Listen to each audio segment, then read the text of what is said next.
بسم اللہ الرحمن الرحیم نحمده ونصلی علی رسولہ الکریم اما بعد فاعوذ باللہ من الشیطان الرجیم بسم اللہ الرحمن الرحیم ایاک نعبد و ایاک نستعین صدق اللہ العظیم۔ آیت نمبر 4 کی تفسیر کا بیان چل رہا ہے۔ اس آیت کا ایک پہلو تو گزشتہ درس میں بیان ہوا،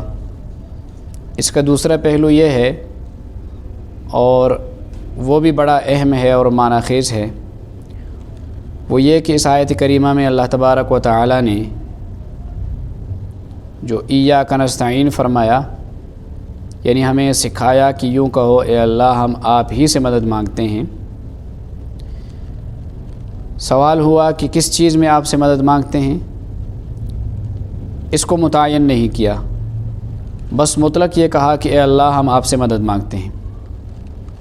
عربی زبان کے قاعدے سے جب کوئی شخص کسی چیز کی تعین نہ کرے تو اس کا مطلب یہ ہوتا ہے کہ ہر چیز میں مدد مانگتے ہیں، عبادت میں آپ سے مدد مانگتے ہیں، دنیا کے ہر کام میں بھی آپ سے مدد مانگتے ہیں، آخرت کے ہر کام میں بھی آپ سے مدد مانگتے ہیں، یعنی ہر چیز میں اللہ تعالیٰ سے مدد طلب کرنی چاہیے، چھوٹی چھوٹی چیزوں میں بھی، حتیٰ کہ جناب رسول اللہ صلی اللہ علیہ وسلم نے فرمایا کہ اگر جوتے کے تسمہ بھی ٹوٹ جائے، اگر جوتے کا تسمہ بھی ٹوٹ جائے تو اللہ تعالیٰ سے مانگ لو، اور فرمایا گھر میں نمک بھی ختم ہو جائے تو اللہ تعالیٰ سے مانگو۔ یہ مطلب نہیں ہے کہ اسباب اختیار نہ کرو، بلکہ پہلے اللہ تعالیٰ سے مانگو اور پھر جائز اسباب اختیار کرو۔ حضرت عبداللہ ابن عباس رضی اللہ عنہما کو ایک مرتبہ جناب رسول اللہ صلی اللہ علیہ وسلم نے نصیحت فرمایا کہ اذا سألت فاسأل اللہ، جب مانگو تو اللہ تعالیٰ سے مانگا کرو، جب مدد طلب کیا کرو تو اللہ تعالیٰ سے طلب کیا کرو، تو قدم قدم پر اللہ تعالیٰ کی مدد طلب کرنی چاہیے۔ حضرت ڈاکٹر عبدالحی عارفی رحمۃ اللہ علیہ فرمایا کرتے تھے کہ چھوٹی چھوٹی چیزیں اللہ تعالیٰ سے مانگنی چاہیے۔ یا اللہ باہر جا رہا ہوں، اچھی سی سواری دلوا دیجئے تاکہ آرام سے گھر پہنچ جاؤں۔ اب آپ سواری میں اپنے گھر جائیں گے، لیکن یہ سفر عبادت میں شمار ہوگا، اس لیے کہ آپ نے اللہ تعالیٰ سے مانگا ہے۔ آپ بس میں بیٹھے ہیں اور بس چل رہی ہے اور آپ کی عبادت ہو رہی ہے۔ اسی لیے عبادت صرف نماز کے ساتھ خاص نہیں ہے، عبادت تو نام ہے بندگی کا، اور نماز اس کا اعلیٰ ترین طریقہ ہے، لیکن جب بھی اللہ تعالیٰ کی طرف رجوع ہوگا، جب بھی اللہ تعالیٰ کی طرف جھکاؤ ہوگا، اس کے سامنے عاجزی ہوگی، نیاز ہوگا، وہ سب کا سب عبادت کا حصہ ہے۔ اسی لیے چھوٹی سی چھوٹی چیزیں اسی سے مانگنی چاہیے، بلکہ اس کی عادت ڈالنی چاہیے، پہلے اللہ تعالیٰ سے مانگے پھر دوسروں سے مدد لی جا سکتی ہے۔ عبادت سے متعلق آیت کے پہلے حصے کے بارے میں تو سب کو پتہ ہے کہ عبادت صرف اللہ تعالیٰ کی ہوتی ہے، غیر اللہ کی عبادت حرام ہے، اللہ تعالیٰ کے سوا کسی کی عبادت جائز نہیں ہے، سجدہ صرف اللہ تعالیٰ کے لیے ہے، کسی اور کے لیے جائز نہیں ہے، رکوع سجدہ یہ سب عبادتیں ہیں، یہ صرف اللہ تعالیٰ کے لیے ہیں۔ البتہ جو دوسرا جملہ ہے ایاک نستعین، آپ ہی سے ہم مدد طلب کرتے ہیں، تو اس میں کچھ تفصیل ہے۔ علماء کرام نے اس کی تفصیل بیان فرمائی ہے کہ جو مادی اسباب ہیں اس میں آپ دوسروں سے مدد لے سکتے ہیں، اس میں کوئی حرج نہیں۔ مثال کے طور پر کوئی شخص کہے کہ پانی پلا دو، پنکھا چلا دو، یا آپ دوسرے سے مدد لے رہے ہیں۔ ڈاکٹر سے آپ کہتے ہیں کہ انجیکشن لگا دو، دوائی دے دو، انجینئر سے مدد طلب کرتے ہیں، ڈاکٹر سے مدد طلب کرتے ہیں، اپنے نوکر سے مدد طلب کرتے ہیں، عالم سے مدد طلب کرتے ہیں، یہ مادی اسباب کے دائرے کے اندر ہے، یہ مدد طلب کرنا جائز ہے۔ مگر یہ کوئی نہیں سمجھتا کہ نعوذ باللہ یہ ڈاکٹر قادر مطلق ہے یا عالم قادر مطلق ہے۔ سب سمجھتے ہیں کہ وہ بھی اللہ تعالیٰ کا بندہ ہے اور ہم بھی اللہ تعالیٰ کے بندے ہیں، اس کو ہماری ضرورت ہے اور ہمیں اس کی ضرورت ہے۔ البتہ فلان کام میں اس کا علم اور تجربہ زیادہ ہے، اس لیے میں اس سے مدد لے رہا ہوں۔ دنیا میں اسی طرح کام چلتا ہے، ہم سب ایک دوسرے کی مدد کرتے ہیں اور مدد کرنا ثواب کا کام ہے، اور حدیث میں آتا ہے کہ جب تک مومن اپنے بھائی کی مدد کرتا رہتا ہے اللہ تعالیٰ اس کی مدد کرتا رہتا ہے۔ تو مادی اسباب میں ایک دوسرے کی مدد کرنا اور مدد لینا شرعاً جائز ہے، لیکن اگر مادی اسباب نہ ہوں بلکہ ماوراء اسباب ہوں تو اس میں صرف اللہ جل شانہ سے مدد لینا ہی جائز ہے، کسی اور سے نہیں۔ مثلاً یا اللہ مجھے بیٹا دے، یا اللہ مجھے رزق عطا فرما، یا اللہ مجھے صحت اور شفا عطا فرما دے۔ دوائی تو ڈاکٹر سے لیں گے مگر صحت صرف اللہ تعالیٰ سے مانگیں گے۔ اسی بنا پر حضرت ابراہیم علیہ السلام کی دعا قرآن کریم نے نقل کی ہے، وَإِذَا مَرِضْتُ فَهُوَ يَشْفِينِ، جب میں بیمار ہو جاتا ہوں تو اللہ مجھے شفا دیتا ہے۔ تو مادی اسباب میں ہم ایک دوسرے سے مدد لے سکتے ہیں، بلکہ اچھی نیت سے مدد کرنا باعث ثواب ہے، لیکن جو چیزیں اسباب سے ماوراء ہیں اس میں صرف اللہ جل شانہ سے مدد طلب کی جائے گی، بلکہ اگر غیر اللہ سے مدد مانگا جائے تو علماء کرام نے لکھا ہے کہ بعض صورتوں میں وہ شرک ہے اور کفر ہے۔ غیر اللہ سے مدد مانگنے کی 3 صورتیں بیان کی جاتی ہیں۔ نمبر 1،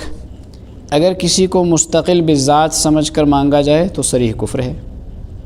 اگر کسی کو مستقل بالذات سمجھ کر مانگا جائے تو یہ صریح کفر ہے۔ مثلاً یہ سمجھا کہ یہ پیر صاحب یا مزار والا یا یہ عالم یہ بیٹا دینے والا ہے یا شفا دینے والا ہے، نعوذ باللہ، یہ تو اس کو خدا قرار دینا ہوا، یہ شرک ہے یعنی کفر ہے۔ اور نمبر 2، اگر یہ سمجھ لیا جائے کہ اللہ تعالیٰ نے اپنی طرف سے اس کو کچھ اختیار دیا ہوا ہے، قادر تو اللہ تعالیٰ ہے مگر اللہ تعالیٰ نے اپنا کچھ اختیار اسے دیا ہوا ہے، جسے بعض جاہل لوگ سمجھتے ہیں کہ اللہ تعالیٰ نے اپنے کچھ اختیار حضور صلی اللہ علیہ وسلم کو دے دیے، کچھ اختیار شیخ عبد القادر جیلانی رحمۃ اللہ علیہ کو دے دیے۔ یہ بھی کفر والی بات ہے، کیونکہ یہ مشرکین کا نظریہ تھا۔ مشرکین یہ کہتے تھے کہ اصل تو اللہ تعالیٰ ہے مگر اس نے ہمارے بتوں کو اختیار دے دیا ہے، اس لیے ہم بتوں سے مانگتے ہیں۔ وہ بھی بتوں کو خدا نہیں سمجھتے تھے، بلکہ مشرکین مکہ بتوں کی پرستش کرتے تھے تو بتوں کو خدا نہیں سمجھتے تھے، بلکہ یہ سمجھتے تھے کہ اللہ تعالیٰ نے نعوذ باللہ اپنے کچھ اختیار ان بتوں کے سپرد کیے ہیں۔ اگر یہ سمجھا جائے کہ اللہ تعالیٰ نے نعوذ باللہ اپنے کچھ اختیار کسی بزرگ کے سپرد کر دیے ہیں، اب وہ بزرگ ہی کرے گا تو یہ بھی شرک ہے، تو یہ بت پرستی والی بات ہو گئی، یہ بھی جائز نہیں ہے۔ تیسری صورت یہ کہ یہ صورت جائز ہے، یہ جو تیسری صورت میں بیان کرنے جا رہا ہوں یہ صورت جائز ہے، وہ یہ ہے کہ اس بزرگ سے یہ کہا جائے کہ آپ اللہ تعالیٰ سے دعا کر دیجئے، آپ اللہ تعالیٰ کے نیک بندے ہیں، یا آپ خود اللہ تعالیٰ سے دعا کریں کہ اے اللہ آپ میرا یہ کام جناب رسول اللہ صلی اللہ علیہ وسلم کے وسیلے سے کر دیجئے، صحابہ کی برکت سے کر دیجئے، تابعین کے صدقے یا برکت سے کر دیجئے، اولیاء اللہ کی برکت سے یا اس کے وسیلے سے کر دیجئے، اپنے نیک بندوں کی برکت سے کر دیجئے، یعنی بیچ میں کسی بندے کا وسیلہ ڈال دیا تو یہ جائز ہے۔ تو اگر کسی بندے سے براہ راست مانگا جائے، کسی پیر سے، کسی مزار سے، اور اس کو یہ سمجھا جائے کہ یہی کرنے والا ہے، اللہ تعالیٰ نے نعوذ باللہ اس کو اختیارات دیے ہیں، تو یہ کفر و شرک والی بات ہے۔ ہاں اگر مانگا جائے کہ اللہ جل شانہ سے اور وسیلہ ڈال دیا جائے کسی بزرگ کا، یا آپ اپنی رحمت سے اور اس بزرگ کی برکت سے، یا اللہ آپ اپنی رحمت سے اور اس بزرگ کی برکت سے ہمارا یہ کام کر دیجئے، تو اس طریقے سے مانگنے کی گنجائش ہے، یہ مانگنا جائز ہے۔